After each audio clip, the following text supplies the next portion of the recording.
Are you on keto and you need to cook for an army? What do? Well, every culture has its stew. I'm going to show you keto culture stew. I call it the stew of life. This is a recipe that can feed 40 people one time or 4 people 10 times. And you're going to start out with a 24-quart stock pot. You need a big meat masher. This is something that people are going to keep coming back for more. 20 pounds ground beef.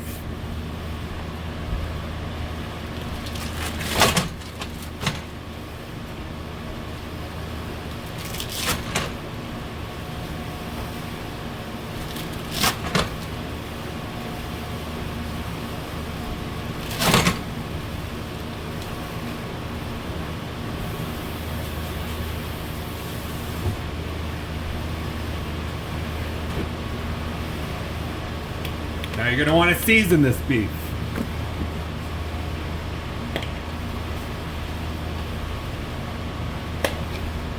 We're on keto here. We need salt. Give it a nice blanket. Don't be scared of the spices. Spice is life. That's why this is called the stew of life. So we got our salt.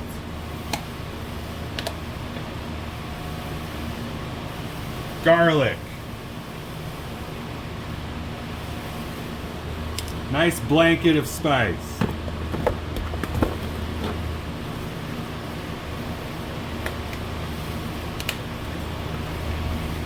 Onion.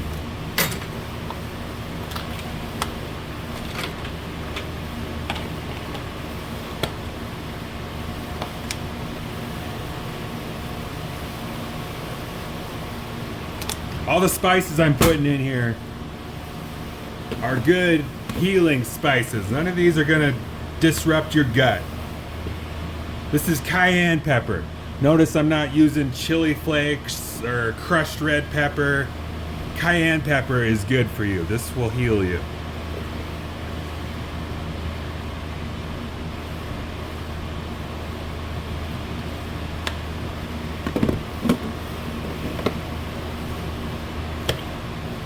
Oregano.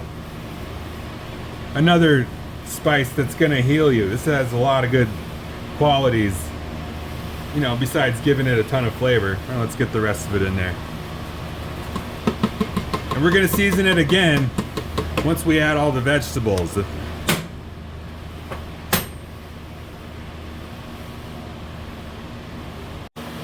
Get all the spices mixed into the meat, whether you use your fist or you come in here with this or whatever you like.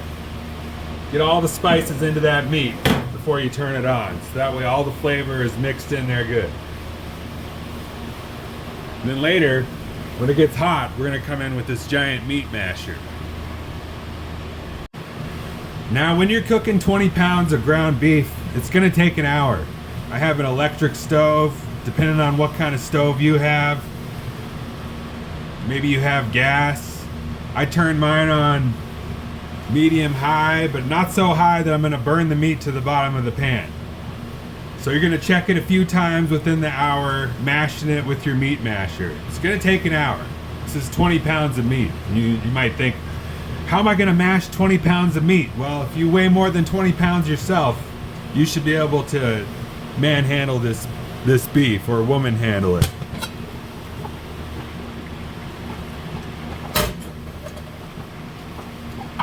Take your meat masher,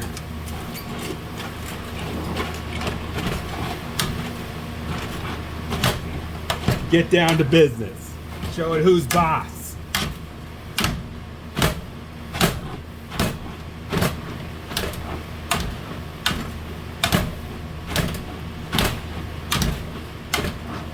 And we're not going to drain any of the fat. That's one of the stupidest things that's ever been taught, is to drain the fat after you're done cooking. So you're gonna tell me you're gonna go and buy 20 pounds of ground beef and throw 10 pounds of it away? Just because, oh, it's fat. Yeah, the fat is good. It's all good together. You don't drain the fat. That's what's gonna make it so savory. You keep the fat. Draining the fat is the stupidest shit that's ever been taught, especially if you're buying good quality meat. All right, so our meat's done cooking. We're gonna finish prepping our vegetables. Now what you need for vegetables, you need 6 to 8 green peppers, a pound of celery, a big rutabaga, or you could get a couple small rutabagas. We got 2 heads of cabbage here, a head of cauliflower, and this is really a big head of cauliflower. It doesn't have to be that big. If I have a smaller head of cauliflower, I'll make up for it with and maybe do 2 more green peppers. But right now I got such a big cauliflower, I only need 6 green peppers, or else the pot's gonna be overflowing. And these limes right here, you're gonna add this later. So we're gonna chop up all these vegetables, and you guys all know what chopping looks like, so I don't have to show that on my video.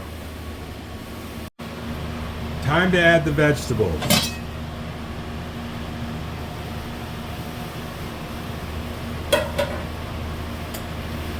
One rutabaga. Now you might be saying, a rutabaga? That's a root vegetable. Root vegetables have carbs. Well, as far as root vegetables go, rutabaga has some of the lowest carbs and the most flavor. So really what we're using that for is some flavor. The carbs are going to be almost untraceable when you mix it with 24 quarts of food. All right, we got a pound of celery and 6 green peppers. Green bell peppers. And you can use up to 8 bell peppers if you want to. It's good flavor.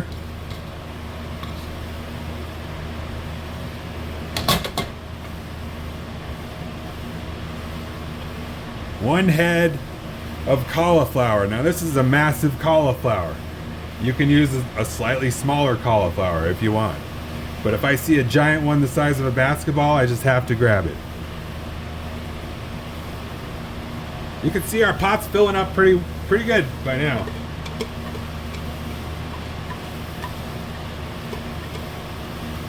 And when you feed 40 people with this pot, they're going to be getting a half a pound of meat and a half a pound of vegetables.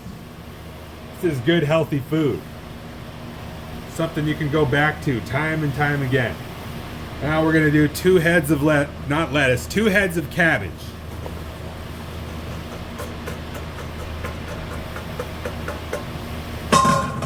Two heads of cabbage.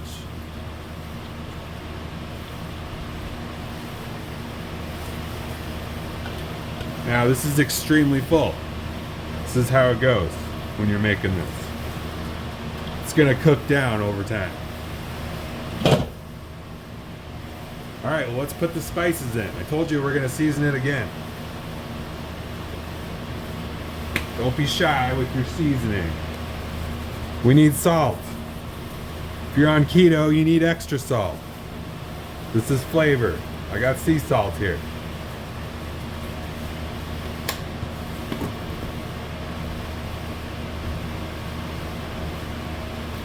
Some chopped onion here.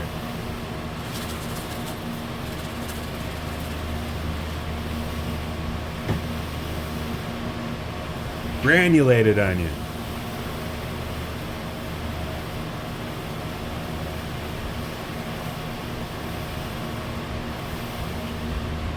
Granulated garlic.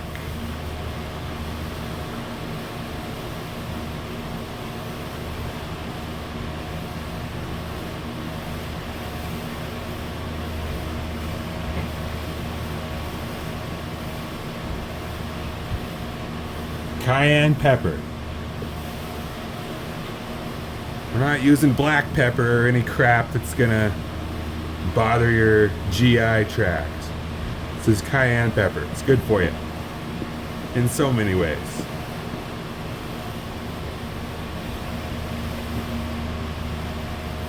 Oregano. Now you saw all these spices when I seasoned the meat, but now that we're seasoning all the meat and the vegetables together, we're adding some more. And this is where it gets good. Rosemary. This is another good one. This is good for you. It's gonna heal you.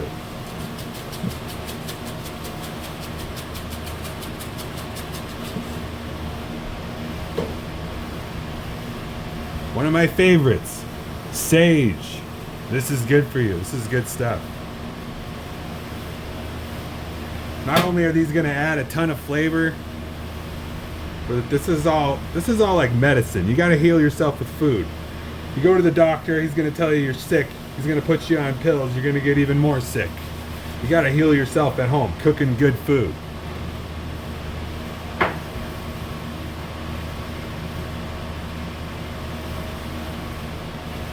Okay, now we're gonna add some bay leaves, but we're not gonna do that until the end. All right, now for the limes. I told you we were gonna use limes. What would you use limes for on something like this? Well, we're keeping all the fat in this dish. So when you put lime in there, the acid is gonna cut through that and elevate the flavor to where it needs to be. It's really gonna bring this to like a restaurant quality dish.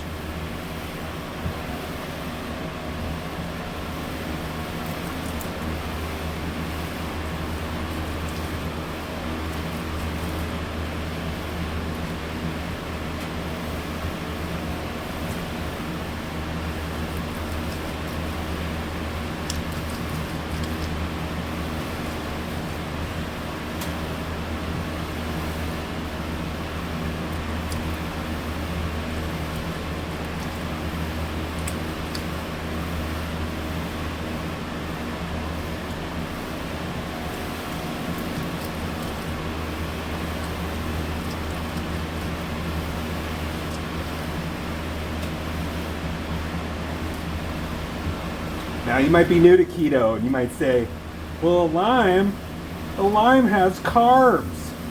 Well, once again, for a fruit, a lime has a very small amount of carbs. And we're using this for flavor. When you mix in these limes, the juice of these limes, and the pulp of the lime into 24 quarts of food,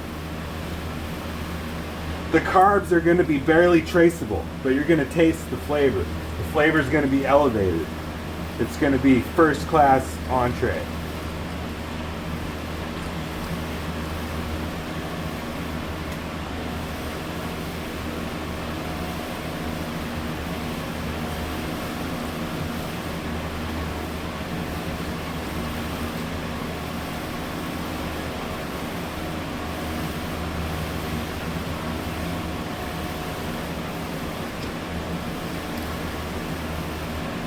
Three Michelin stars, or whatever you want to say.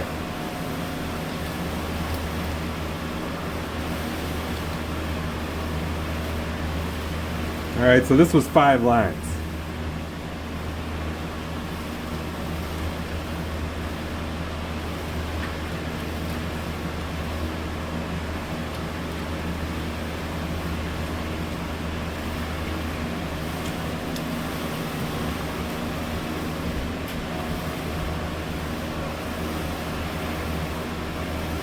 Alright, so you can see what that looks like. You got your limes all squeezed.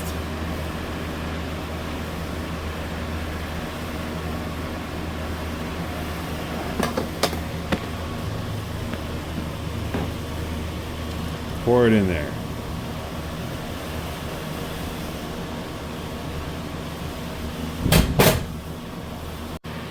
Okay, you made it this far. Great. What do you do next? You got to add some liquid. I usually add about 88 ounces of liquid water. So that's about 11 cups of water.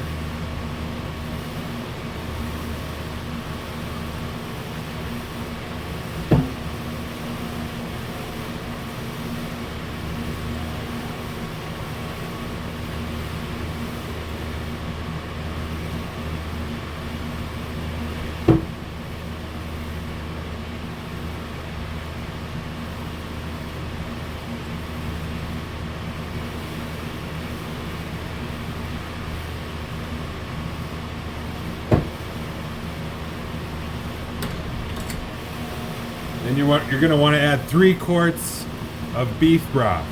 Make sure you read the ingredients and there's no sugar or any bullshit in there.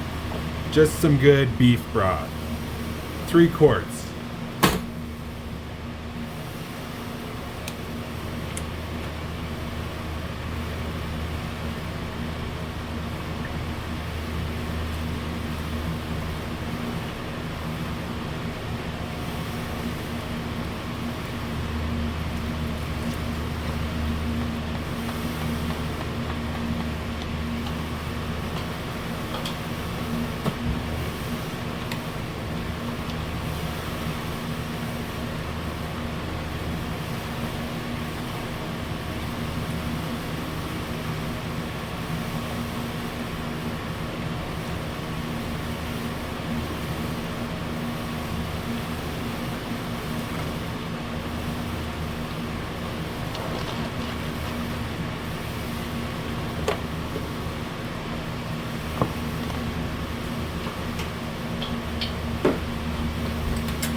We got the liquids in there.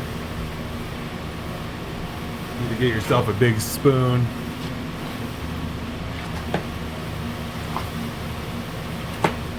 Get it all mixed together.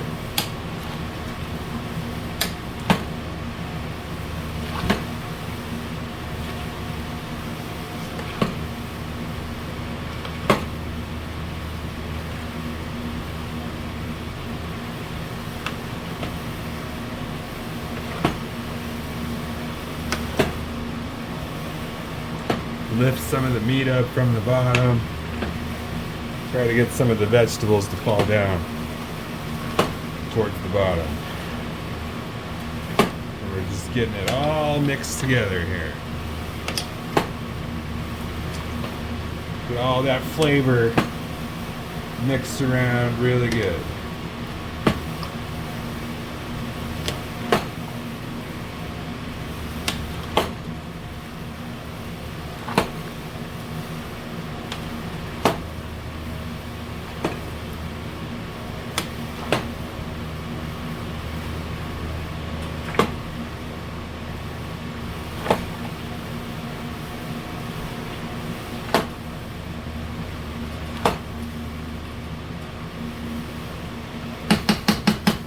Now most of the meat's still at the bottom, but we're going to mix it several times while it's cooking away.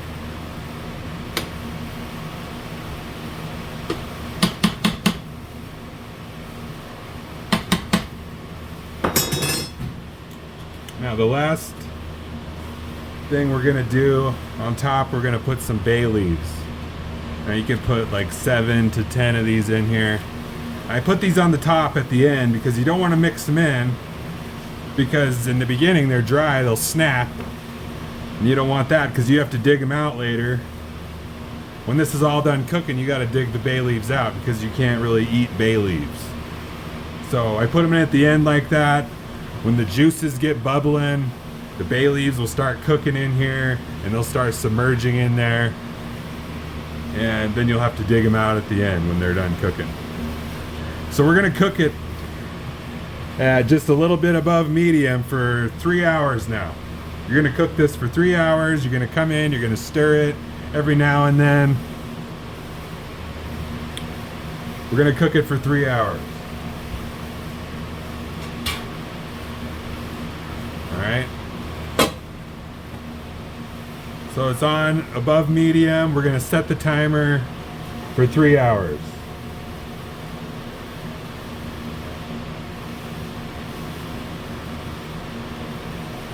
There we are, 3 hours, start. And you know, if you need to mess around with your oven, your stove, your range, it could be a lot different than mine. So just find a good temperature where you can cook it and it's bubbling, but it's not burning everywhere.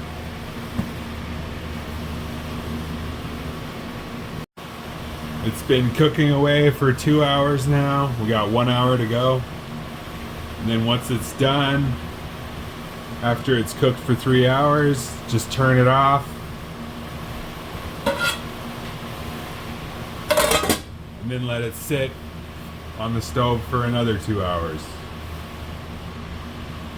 Just cooling down. So you followed all the instructions and your stew of life is complete. It's completely cooked. This is what it looks like. It's delicious. The smell is amazing. I wish I had smell-o-vision so I could send you the smell. But this is just an incredible, delicious stew here. The stew of life. Now, if you remember, we put in some bay leaves earlier. And there was 8 of them, so I pulled out 8 bay leaves because you don't want to be chewing on a bay leaf. Now we're going to bring it outside so it can cool in the refrigerator.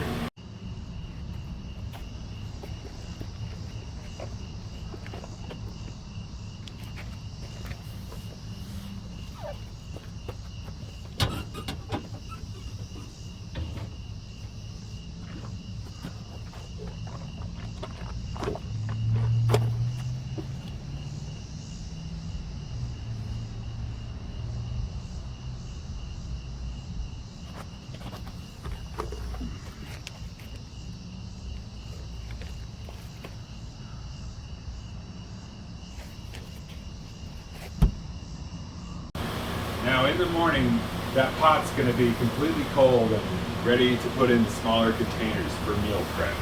So when you heat that food up, do it on the stove. Don't put it in the microwave.